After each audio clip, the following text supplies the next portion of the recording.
శాఖ వారి హెచ్చరిక. అడవి ప్రాంతంలో నుండి ఏనుగులు గుంపుగా గ్రామంలోకి వస్తున్నాయి. కావున గ్రామ ప్రజలందరూ అప్రమత్తంగా ఉండాలి. ఒంటరిగా పొలాల్లోకి అటవీ ప్రదేశాల్లోకి వెళ్లరాదు. ఏనుగులు వస్తున్న సమాచారం తెలిసిన వెంటనే పోలీసు శాఖ వారికి, ఫారెస్ట్ శాఖ వారికి సమాచారం ఇవ్వాలని కోరుకుంటున్నాము.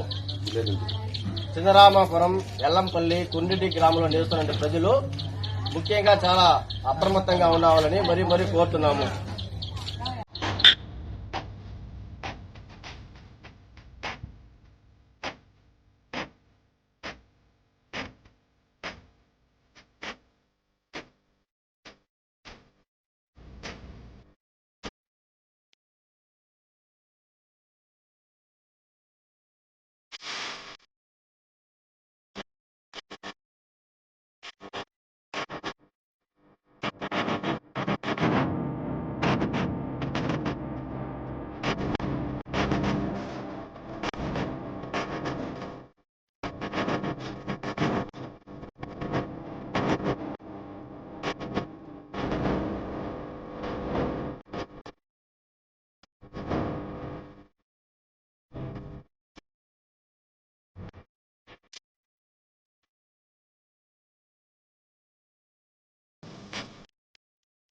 ఉమ్మడి చిత్తూరు జిల్లా పరిధిలో ఏనుగులు తమ దాడుల పరంపరను కొనసాగిస్తూనే ఉన్నాయి.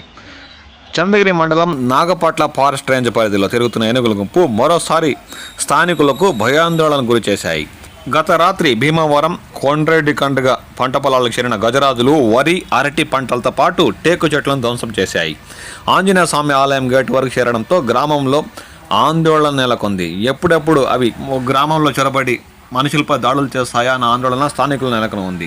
దీనిపై రక్షక భట సిబ్బంది స్థానికులకు ప్రత్యేక అవగాహన కార్యక్రమం నిర్వహించారు. వీటిని దూర ప్రాంతాలకు తరలించేస్తే తప్ప తమకు ఈ సమస్య తీరలేదని స్థానికులు ఆందోళన చెందుతున్నారు.